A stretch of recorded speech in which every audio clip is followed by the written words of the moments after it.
free-flowing Premier League weekend continues. 33 goals up to this point. Don't forget, today we still have Leicester-Burnley to bring you from the KP, and tomorrow, including Manchester City's first action of the season away at Wolves. We've already seen wins, significant ones for Spurs and Brighton today, and Liverpool have now joined them. Very, very early days, but supporters love glancing at the league table, don't they? Particularly ones on Merseyside, I would suggest, at the moment, because Everton are top on goal difference, 2 wins out of 2, the same for the former Everton man, Mikel Arteta at Arsenal. Liverpool have joined them, and Crystal Palace as well. Of course, after Roy Hodgson's win at Old Trafford, Leicester have the opportunity to also make it 6 out of 6, as I say, to take on Burnley shortly. It's a lovely 45 minutes for Thiago, his first in a Liverpool shirt, but another terrific 90 minutes for Sadio Mane. We spent the pre-match quite rightly talking about Mo Salah. He often takes the headlines. I just wonder just how important that fella is to Liverpool, though, Glenn. Yeah, for me, he's just as important as any. He seems to me to do everything right. You know, he's super explosive. He brings his other teammates into the game at the right times. He takes a game upon his own shoulders at the right times. And you hear him, Harry talks there, he's like the super pro, and his second goal just sums him up. Obviously giving the ball away, angry with himself and running past teammates to close the keeper down. He was involved in all the incidents today. We heard him say he told Andreas Christensen it was a red card straight away, and eventually they got to the right decision. Yeah, I think when you're committing a foul or you're one that's been fouled, you know straight away what's happened and you know what was about to happen. So I think there was no question at all about the red card. He makes a fantastic run across his man, has the momentum. Christensen brings him down with both arms, and it took Mr. Tierney, the referee, 2 attempts to get to the final decision, the right decision, but he did get there in the end. And it was VAR at its best, really, but no question about it. A red card, and it was a pivotal moment in the game. Yeah, because as we said at half-time, Glenn, when they weren't going to the monitors last season, we might have been sitting here having a different discussion about a yellow card last season. Yeah, you're right. I think we definitely would have been complaining why somebody didn't go to a monitor and watch this over again. So, today VAR's worked very well and got to the right decision. And how big a decision was that, the way the game went? Well, it's huge. I touched on it earlier. It's so tough to play against 11 men with 10.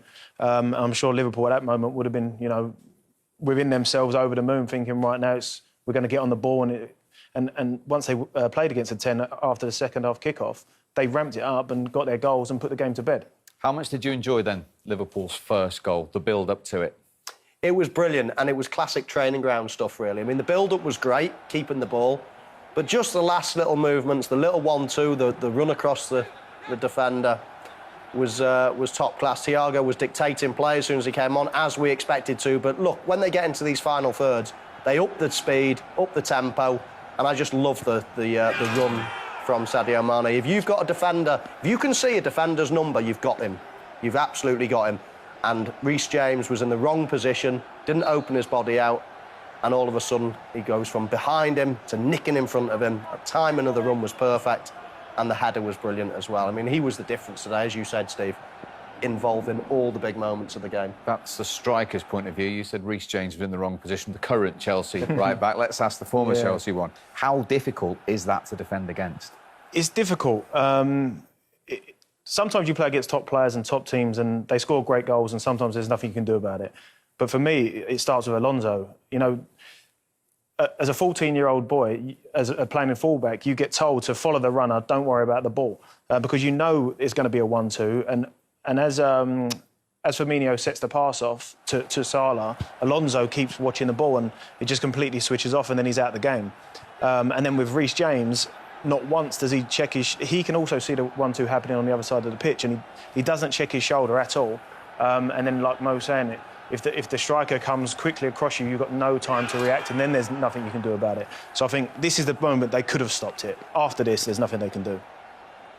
Very difficult to defend, isn't it? I mean, 1-2 is a really difficult at the best of times, but as Jono says, as a full-back, he'd know better than anyone how to defend against that. But as a centre-forward, I'm thinking, or as an attacking player, I'm thinking just get as long as you've got him on the blind side, as soon as you can see his number, you know that the defender can't see you, then you're just totally in control of the situation. If the ball looks as if it's about to be played, then you make your run just as the leg's coming back to cross it, and you nip in front. It's all about timing. Now, goal 2, before we get to the error, from a Liverpool point of view, straight away you noticed Sadio Mane's reaction and praised his pressing here. This is just him all over. You know, I see so many players, they make a mistake and they wallow with pity, they throw their arms around, and you see his reaction.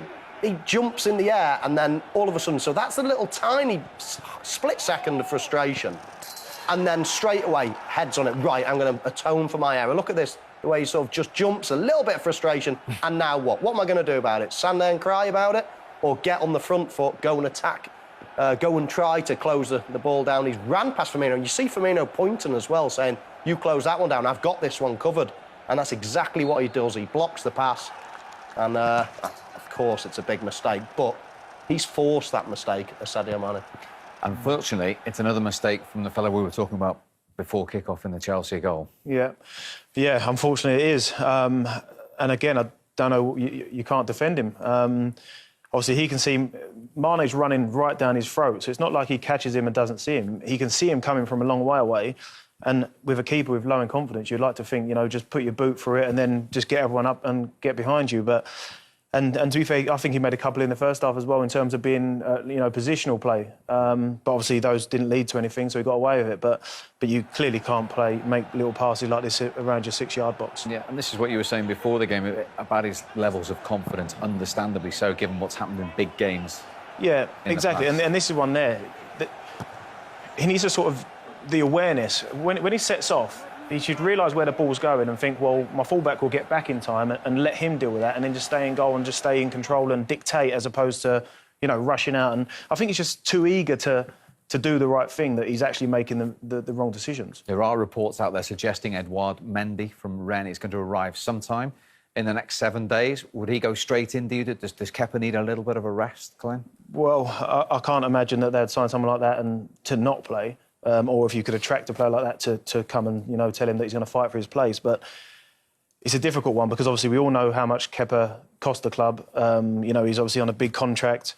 And he's going to be a player that they need to work with and try and get him back to his best at some point. Because as we said at the start of the show, on his day, he's obviously a fantastic player, but he's just not showing it at the moment.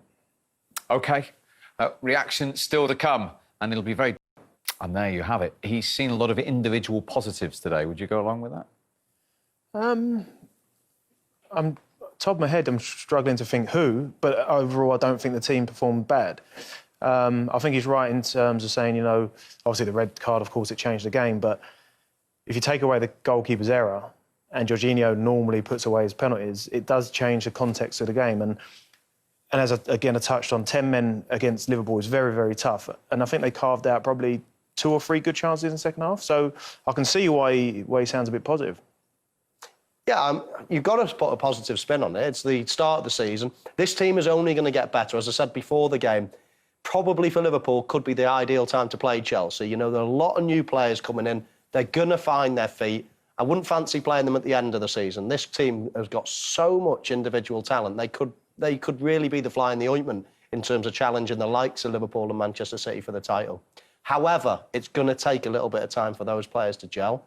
And Liverpool, of course, off the back of being, you know, performing unbelievably well last season, so full of confidence. But it was 10 men against 11 is always difficult at the top level when, you know, details are so small. And in terms of defensive solidity, didn't want to talk about the goalkeeper, understandably. You have Ben Chilwell and Thiago Silva eventually to come into that back four as well. Yeah, and I touched on Alonso with the first goal. I don't think that happens if Ben Chilwell's there. Alonso's, I think, a fantastic footballer, but he's not. The way he plays football when he's got the ball is super calm and collective and casual with it. And I think that's the way he defends. You have to defend with a lot more intensity, which I think Ben will bring to you. So, I think those two guys are certainly going to shore things up at the back, and I think that's been Chelsea's biggest problem because we all know how good they are going forward. As long as they can get that consistency with, the back five, then I think that's when they can start, pushing forward and increasing their league tally. OK, Chelsea next in action away at bottom of the table, West Brom at the moment. Liverpool, of course, face Arsenal on the back of 2 wins out of 2. Yeah, that's another positive for them as well. They won their first 8 league games of last season. They're up and running with 2 wins out of 2. And as you rightly say, as the champions, that's a very solid start, isn't it? Everyone's looking at you. And if you slip up straight away, then you get questions. People start, pointing the finger and all of a sudden you start questioning yourself. 3 points now is just as important as 3 points in 3 months, in 5 months. You can't emphasise enough. Going away to Chelsea, that is a huge win at any point of the season. And this is Chelsea are going to be one of the top teams this season, no question about that. Forget about today. They're going to be in the top 4, I'm pretty sure of that. And to win away from home against one of your title challengers is a huge marker to put in the sand. OK.